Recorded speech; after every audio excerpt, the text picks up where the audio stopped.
Everyone, आज हम बात करेंगे लिवरपूल के बारे में। पिछले सीज़न टाइटल जीती थी और पिछला सीज़न काफ़ी ख़राब रहा। सबको लगा था कि भाई आने वाले 3-4 साल लिवरपूल डोमिनेट करेगा, लेकिन जिस हिसाब से साला का ड्रॉप ऑफ रहा, जिस हिसाब से वेयर्ट्स ने स्ट्रगल किया, जिस हिसाब से ईसाक इंजर्ड रहे, फिर एकेटिके इंजर्ड रहे, अर्ने स्लॉट का 4-3-3 से 4-2-3-1 में कन्वर्जन, तो काफ़ी ऐसी चीज़ रही जिसकी वजह से ये लिवरपूल टीम ने स्ट्रगल किया। ये सीज़न कैसे रहने वाला है देखिए। इरायोला को मैं बहुत हाईली रेट करता हूँ। I think he did a fantastic job with Bournemouth. Manager बहुत अच्छे हैं। स्पेन में भी जब वो वहाँ से आए थे, तो बॉर्नमथ में जब आए थे तो बहुत ही हाईली रेटेड मैनेजर थे। और जिस हिसाब से वो फुटबॉल खिलाते हैं, always front foot, always position वाला रखते हैं। लेकिन इस स्क्वाड में क्या दिक्कत है देखिए। अभी तक मैंने जितने भी आपको प्रीव्यू बताए हैं, आर्सेनल का हो, सिटी का हो, चेल्सी का हो, यूनाइटेड का हो, सबके पास स्क्वाड डेप्थ मोरलेस काफ़ी है। ऐसी स्क्वाड डेप्थ है कि हर पोजीशन पे 2 लोग हैं। यहाँ पे मैं जब 2 टीमें बनाने चला, तो दूसरी टीम में देखिए ज़्यादा नाम आ ही नहीं पाए। ईसैक, जोन्स, गोमेज, ममाडाशविली, एंगुमोहा। इसके अलावा ना आपके पास लेफ्ट विंगर आपको ऐसा कुछ दिखा, ना राइट विंगर आपको ऐसा दिखा। मिडफील्ड में आपके पास लूप होल्स हैं, डिफेंस में लूप होल्स हैं, आपके पास डेप्थ है ही नहीं। तो इरायोला को अगर आप लाए हैं, आप चाहते हैं वो सक्सीड करें, तो आपको उनको ट्रांसफ़र मार्केट में बैक करना पड़ेगा भाई। आपको कम से कम एक सेंटर बैक और चाहिए, आपको राइट बैक एक और चाहिए, आपको एक लेफ्ट बैक और चाहिए। क्योंकि हमने देखा करकेज और फ्रिम्पोंग स्ट्रगल किए थे, तो आपको कम से कम अपना बैक फोर में से 3 लोग नए चाहिए। एक सेंटर बैक, एक राइट बैक, एक लेफ्ट बैक। 3 ये आदमी आपको चाहिए। मिडफील्ड में आपने देखा कि शायद मैकअलिस्टर पिछले सीज़न बहुत अच्छा नहीं खेले। ग्राउंडबर्च के साथ भले ही सीज़न अच्छा नहीं किया, but I still rate him very highly, क्योंकि प्रीमियर लीग को जो डिमांड है, फिजिकलिटी, जो एक स्ट्रेंथ चाहिए, वो उनके पास है। शोबसलाई के पास वो है। तो ये दोनों हो सकते हैं, लेकिन उनको पार्टनर करने के लिए क्या एक और प्लेयर चाहिए, मेरे ख्याल से चाहिए।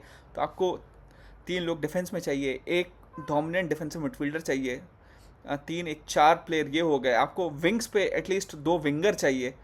तो 5 से 6 प्लेयर्स की रिक्वायरमेंट है लिवरपूल को। और अभी तक ऐसा कुछ देखने को नहीं मिला है कि आपने कोई ऐसा स्टेटमेंट साइनिंग की हो, कि आपने ऐसा कोई इंटेंट दिखाया हो कि भाई हम ले डाउन द मार्कर करेंगे, हम दिखाएंगे कि भाई हमें प्लेयर चाहिए तो हम जल्दी अपना बिजनेस करेंगे। अब पिछली बार लोग कह रहे हैं कि लिवरपूल ने काफ़ी पैसे खर्च कर दिए थे, तो इस बार फंड होगा कि नहीं।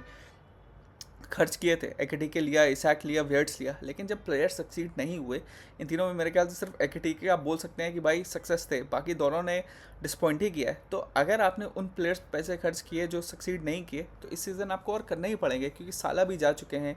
आपने ये भी देखा है कि जो आपकी उस समय की फ्रंट थ्री थी, फर्मीनियो, माने, उनके रिप्लेसमेंट आपके पास अभी तक नहीं आए हैं। तो आपको फिर ऐसे प्लेयर चाहिए हैं जो आपकी टीम के फर्स्ट 11 की क्वालिटी बढ़ाएं।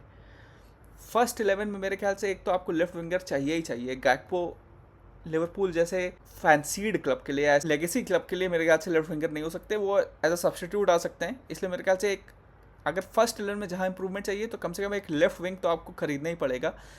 अगर मैकअलिस्टर जाते हैं, तो शायद कर्टिस जोन्स को भी आप अपॉर्चुनिटी देख सकते हैं। तो फ्रंट 11 में, फर्स्ट 11 में गैकपो की जगह एक चाहिए, और आपको अपने फ्रिम्पोंग और करकेस में एटलीस्ट एक तो आपको अपना लेफ्ट बैक और राइट बैक में चेंज करना ही पड़ेगा कि ज़्यादा सॉलिडारिटी आए। तो कम से कम आपका फर्स्ट 11 अच्छा होगा। फिर स्क्वाड में आपको डेप्थ के लिए इन्वेस्ट करना ही पड़ेगा, नहीं तो यूड सी कि भाई इरायोला शुरुआत के मैचेस में अच्छा खिलाएंगे जब आपके प्लेयर सारे फिट हैं, लेकिन जैसे जैसे प्लेयर्स को इंजरी होगी, जैसे जैसे थोड़ा सीज़न आगे बढ़ेगा, तो इनका फॉर्म भी डेप होता रहेगा, क्योंकि स्क्वाड में डेप्थ है ही नहीं।